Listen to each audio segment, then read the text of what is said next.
రామచంద్రాపురం ఊరి మీద ఆకాశం కన్నెర చేసింది. 3 రోజులుగా ఎడతెరపి లేకుండా కుండపోత వర్షం. ఊరిని రెండుగా చీల్చే ఏరు ఉగ్రరూపం దాల్చి ఉప్పొంగి ప్రవహిస్తోంది. తాతల కాలం నాటి తాటాకుల వంతెన ఆ ప్రవాహంలో కొట్టుకుపోయింది. ఊరికి ఆవల ఉన్న పొలాలు, పక్క ఊరికి వెళ్లే దారి అన్నీ జలమయం. ఊరి జనం ఇళ్లలో నుండి బయటికి రాలేక, ఒకరికొకరు సాయం చేసుకోలేక బిక్కుబిక్కుమంటూ ఉన్నారు. కాని వీరయ్య ఇంట్లో మాత్రం వాతావరణం ప్రశాంతంగా పండగలా ఉంది. వీరయ్య అరుగు మీద వెచ్చగా దుప్పటి కప్పుకొని కూర్చొని బయట కురుస్తున్న వర్షాన్ని చూస్తూ, ఓహో, ఏమి వర్షం ఏమి వర్షం! ఆ వానదేవుడు కరుణించాడు. భూదేవి చల్లబడింది, నా ఒళ్ళు కూడా చల్లబడింది. సీతాకోక చిలుకలు రెక్కలు విప్పుతున్నాయి, నా సోమరితనం కూడా రెక్కలు విప్పుతోంది. మీ సోమరితనం విప్పడానికేనా ఆ దేవుడు ఈ ఊరిని ముంచేస్తున్నాడు? లేవటి, ఇంట్లో చూరు కారుతోంది. ఆ మూల ఉన్న బియ్యం కాస్త తడిచిపోతుంది, దాన్నిటి పక్కకు జరపండి. అబ్బా, ఏంటో చంద్రాని గోల! ప్రకృతి మాత తన బిడ్డైన భూదేవికి జలకాలాడుతుంటే మధ్యలో మనమెందుకు కంగారు పడాలి? ఆ బియ్యం బస్తా కొంచెం తడిస్తే ఏమవుతుంది? అన్నం వండితే మెత్తగా సుతి మెత్తగా ఉంటుంది. మన పళ్ళు కూడా కష్టపడక్కర్లేదు. చంద్రమ్మ కోపంగా, మీకే అన్ని నవ్వులాటగానే ఉన్నాయి. ఊరంతా వరదలో మునిగి ఏడుస్తుంటే మీరు వర్షాన్ని పొగుడుతూ పాటలు పాడుకుంటున్నారు. కనీసం బయటికెళ్ళి ఏం జరిగిందో చూడాలన్న ఆలోచన కూడా లేదా? బయటకెళ్తే ఏముంది, అంతా నీళ్ళే. ఆ నీళ్ళని చూడడానికి ఎంత దూరం రావాలా? మన ఇంట్లోనే చూరు రూపంలో గంగ పొంగుతుంది కదా. ఆయన ఈ వాన నా కోసమే పడుతుంది. ఒరే వీరయ్య, నువ్వు చాలా కష్టపడ్డావు. ఈ వారం రోజులు విశ్రాంతి తీసుకో అని ఆ వరుణ దేవుడు నాకు సెలవిచ్చాడు. మీ కష్టమా? మీరు కష్టపడడం నేను నా జీవితంలో చూడలేదు. మీరు నిద్రలో కూడా కష్టపడరు. కనీసం ఊరి పెద్ద భీమయ్య గారి కూతురు పెళ్లి సంగతైనా గుర్తుందా? రేపు ఎల్లుండి పెళ్లి. ఇప్పుడు వాళ్ళ పరిస్థితి ఏంటో? వాళ్ళకేంటి జమీందారులు? వాళ్ళ పెళ్లికి వరుణదేవుడే వచ్చి అక్షింతలు చల్లుతాడు. మనకెందుకు వాళ్ళ గోల? నాకు వేడివేడిగా 4 పకోడీలు వేసి తీసుకురా. ఈ వాతావరణానికి పకోడీలకు స్వర్గంలో పెళ్లి జరిగినట్టుంటుంది. చంద్రమ్మ భర్తను తిట్టుకుంటూ లోపలికెళ్ళింది. వీరయ్య మాత్రం బయట కురుస్తున్న వర్షాన్ని చూస్తూ తానేదో పెద్ద తత్వవేత్తలా అవుతున్నాడు. గంట తర్వాత వర్షం కొంచెం తగ్గింది. కాని ఏటి ప్రవాహం మాత్రం తగ్గలేదు. ఊరి జనం ఏటికి ఇరువైపులా చేరి అవతలి వాళ్లతో మాట్లాడ్డానికని అరుస్తున్నారు. చంద్రమ్మ ఏం జరిగిందో చూద్దామని ఏటు ఒడ్డుకు వచ్చింది. భీమయ్య ఏటికి ఆవలి ఒడ్డు నుండి గట్టిగా అరుస్తూ, ఒరే రాముడు, నేను చెప్పేది వినిపిస్తోందా? పెళ్లికి పురోహితుడు మన పంతులు గారు అవతలే ఉండిపోయారు. ఆయన్ని ఎలాగైనా యువతలకి తీసుకొని రండ్రా. రాముడు యువతలి ఒడ్డు నుండి, ఎలాగండి? ఏట్లో దిగితే కొట్టుకుపోతాం. పంతులు గారైతే ఆకులా తేలిపోతారు. మీరంతా పనికి మాలిన వాళ్ళు. నా కండలు చూసారా? ఇనుప కండలు. నేను ఈ ఏటిని ఇట్టే దాటేస్తాను. కాని నా బట్టలు తడిసిపోతాయి. ఎవరైనా నా బట్టలు పట్టుకోవడానికి వస్తే నేనెళ్తాను. అయ్యో, నా కొత్త చీర, నగలు పెట్టే అన్ని యువతలే ఉండిపోయాయి. పెళ్లికి నేనెలా రాను? నా చీర చూడకపోతే ఆ పెళ్లికి కలే ఉండదు. నా పొలం, నా పశువులు అన్నీ అవలే ఉన్నాయి. వాటిగా తింటూ ఇలా ఒక్కొక్కరు తమ గోడు వెళ్లబోసుకుంటున్నారు. చంద్రమ్మ ఇదంతా చూస్తుంది. ఆమె చూపు తన ఇంటి పెరట్లో మూలన పడి ఉన్న చక్రాలు ఊడిపోయిన పాత బండి మీద పడింది. వీళ్ళందరి సమస్య ఒకటే, ఏరు దాటడం. కాని వీళ్ళందరి సమస్యలు నాకు అవకాశం కనిపిస్తోంది అని ఆమె పరిగెత్తుకుంటూ ఇంటికెళ్ళింది. వీరయ్య అప్పటికే పకోడీలు తిని హాయిగా నిద్రపోతున్నాడు. లేవండి లేవండి, మన అదృష్టం పండింది. మన ఇంట్లో లక్ష్మీదేవి అడుగుపెట్టబోతుంది. ఏంటే, లక్ష్మీదేవి వచ్చిందా? ఎక్కడా? బయట వర్షంలో తడిసిపోతుందేమో, లోపలికి పిలువు. ఆమె బయట లేదు, నా బుర్రలో ఉంది. మీరు వెంటనే లేచి మన పాత బండిని బయటికి లాగండి. దాని కిందన్న పాత నూనె పీపాలను కూడా తీసుకురండి. ఎందుకే? ఈ వర్షంలో బండిని కడిగి దానికి పసుపు కుంకుమ పెట్టి పూజ చేద్దామనా? పూజ కాదు, వ్యాపారం. మనం ఈ ఏటి మీద ఒక వంతెన కడుతున్నాం. నువ్వా వంతెన కడతావా? నీ మాటలు వింటుంటే నాకు నవ్వు వస్తుంది. ముందు మన ఇంటి చూరు కారకుండా ఆపడం నేర్చుకో. నేను చెప్పింది చెయ్యండి, లేదంటే ఈ రాత్రికి మీకు అన్నం బదులు చూరు కింద కారిన నీళ్లే గతి. చంద్రమ్మ బెదిరింపులకు వీరయ్య అయిష్టంగానే పని మొదలుపెట్టాడు. చంద్రమ్మ ఊర్లో ఉన్న కుర్రాలను పిలిచి వాళ్లకు లాభంలో వాటా ఇస్తానని చెప్పి పనికి పురమాయించింది. వాళ్ళ పాత బండి చెక్క ప్లాట్ఫారంని తీసుకుని దాని కింద ఖాళీ నూనె పీపాలను గట్టిగా కట్టారు. ఏటికి ఇరువైపులా ఉన్న పెద్ద చెట్లకు 2 బలమైన తాళ్లను కట్టారు. ఆ తాళ్ల సహాయంతో ఆ పీపాల బల్ల అటూ ఇటూ కదిలేలా ఒక తాత్కాలిక పడవను తయారు చేశారు.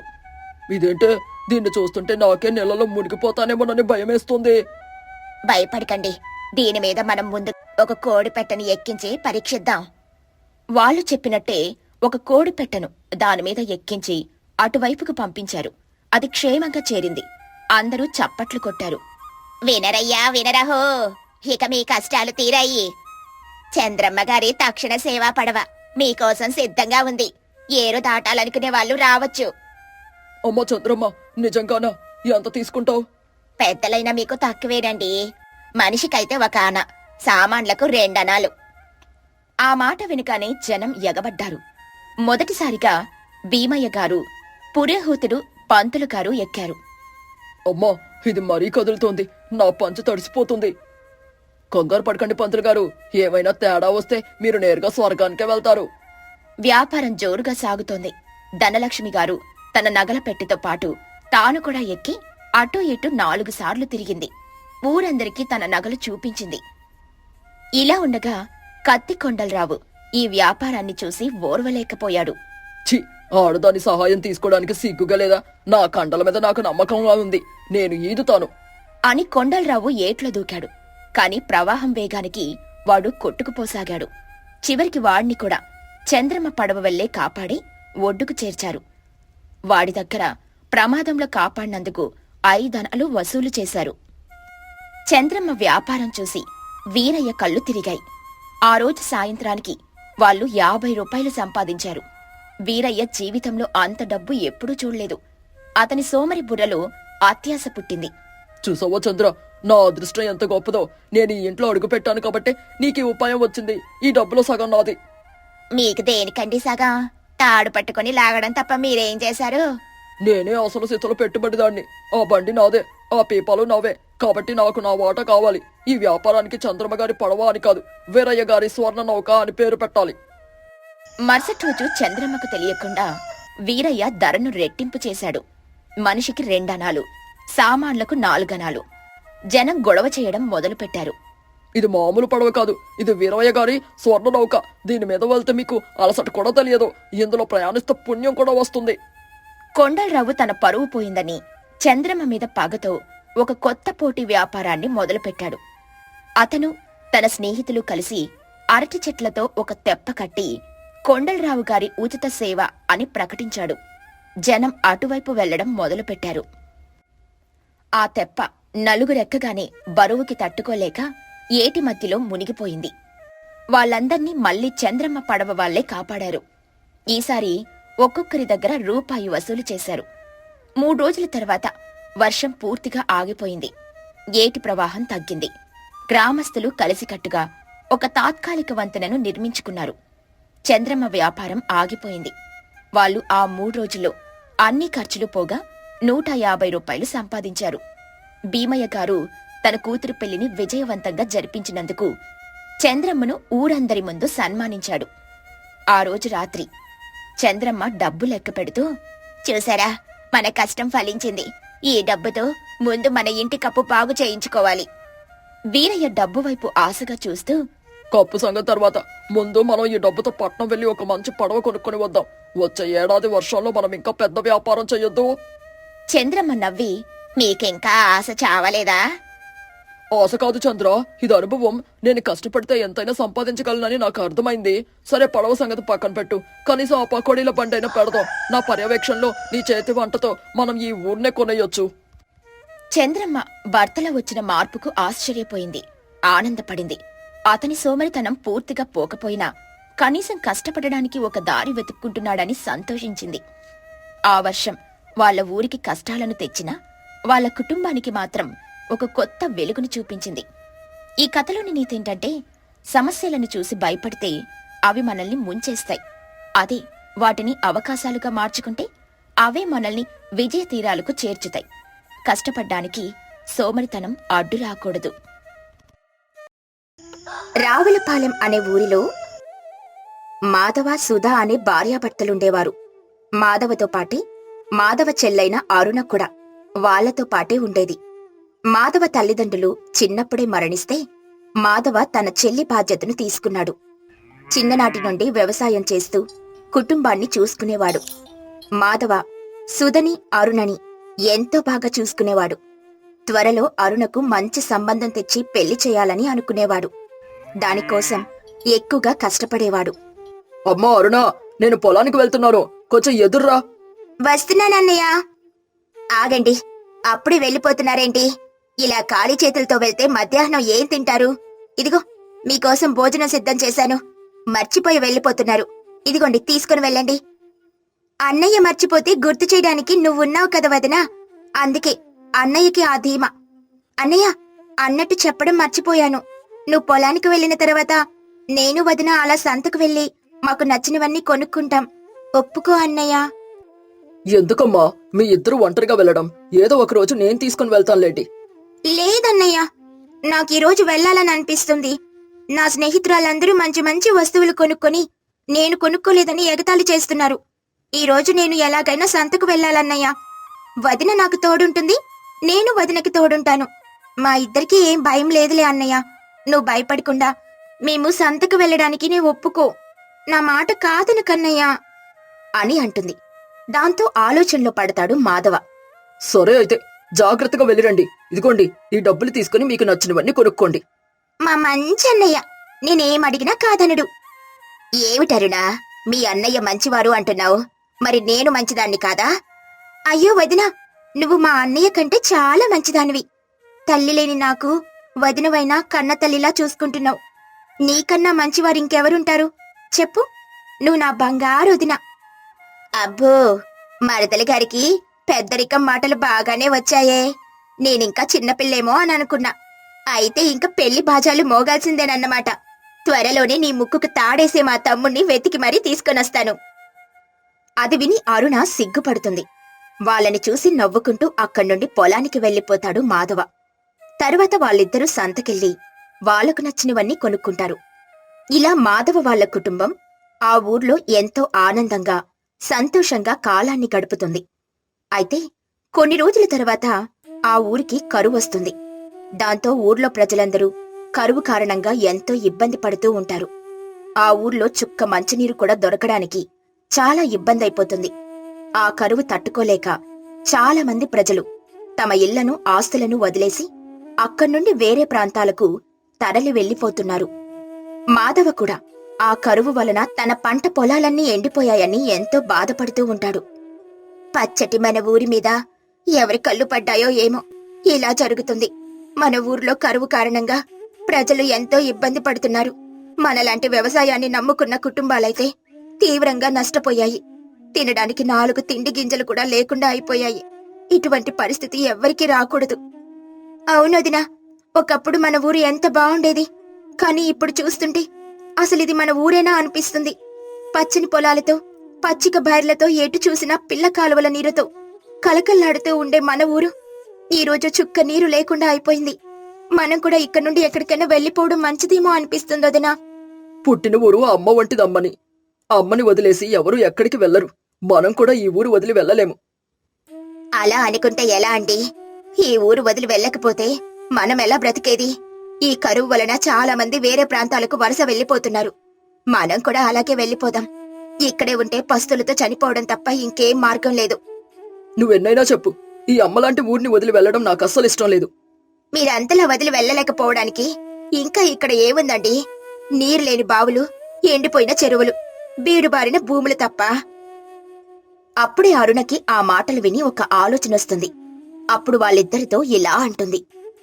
అన్నయ్య, ఈ మాటలు వింటూ ఉంటే నాకు మన చిన్ననాటి సంఘటన ఒకటి గుర్తుకొచ్చింది.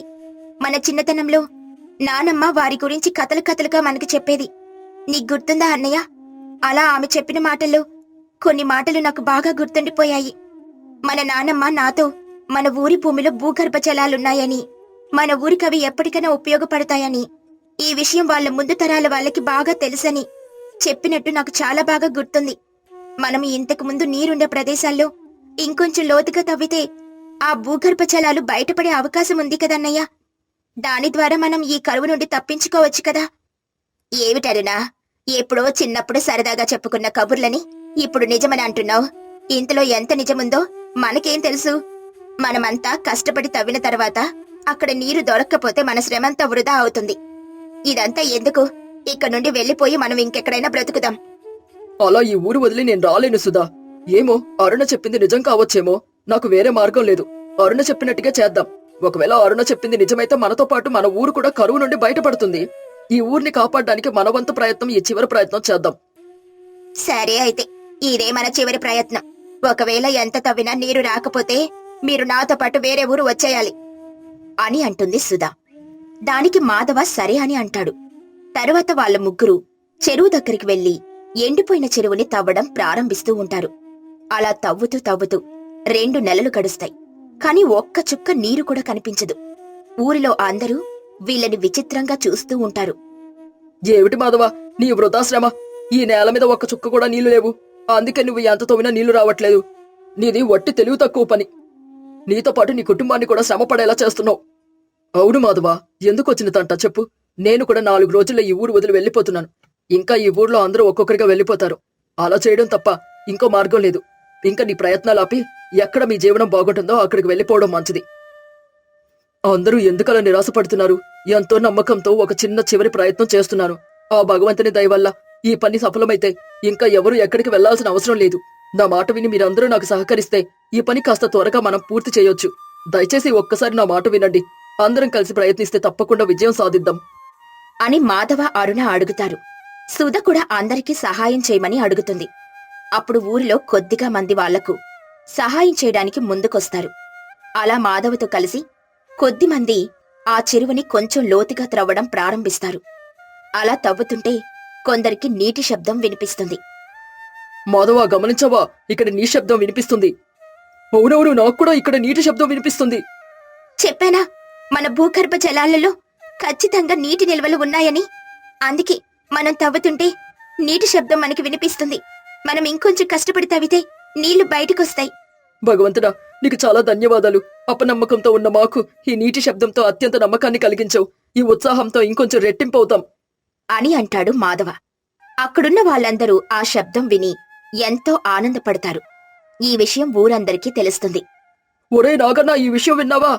ఆ మాధవ పట్టువరదలని విక్రమార్కుల్లా ఆ చెరువు గట్టు లోపల తవ్వడం చూసి చాలా మంది అతనితో పాటు త్రవ్వారు కదా. అక్కడ నీటి శబ్దం వినిపిస్తుందట. అవునవును, ఊర్లో అందరూ అనుకుంటున్నారు. నేను విన్నాను. పాపం ఆ మాధవ నమ్మకం ఊరికనే పోలేదు. ఆ మాధవ మన కోసం, మన ఊరి కోసం ఎంత చేస్తున్నాడు. ఒకవేళ అక్కడ నీరొస్తే ఊరందరికీ మంచిదే కదా. అందుకే మనం కూడా వెళ్లి అతనికి సహాయం చేద్దాం అని అనుకుంటారు. అలా ఊర్లో చాలా మంది అక్కడ నీటి శబ్దం వినిపిస్తుందని తెలుసుకుని చాలా మంది అక్కడికొచ్చి అక్కడ త్రవ్వడం ప్రారంభిస్తారు. అలా మాధవకు, తన కుటుంబానికి ఊరందరూ సహాయం చేస్తారు. అలా త్రవ్వగా త్రవ్వగా చివరకు నీళ్లు బయటికి తన్నుకునొస్తాయి. దాంతో ఊరందరి మొహంలో ఒక్కసారిగా ఆనందం విల్లివిరుస్తుంది. మాధవ తన నమ్మకం నిలబడినందుకు, తన చెల్లి చెప్పింది నిజమైనందుకు ఎంతో ఆనందపడతాడు. ప్రేమగా తన కుటుంబాన్ని దగ్గరికి తీసుకుంటాడు. ఊర్లో వాళ్ళందరూ ఎంతో ఆనందపడతారు. కేరింతలు కొడుతూ ఆ నీటితో ఆడుతారు. ఇంకా ఊరికి కరువు పోయినట్టేనని, ఇదంతా మాధవ యొక్క కుటుంబం తెలివితేటల వల్లనే సాధ్యమైందని, మాధవ కుటుంబాన్ని తెలివైన కుటుంబమని అందరూ ప్రశంసలతో ముంచెత్తుతారు. ఈ విధంగా మాధవ కుటుంబం ఆ ఊరికి పట్టిన కరువు నుండి అందరూ బయటపడేలా చేస్తారు.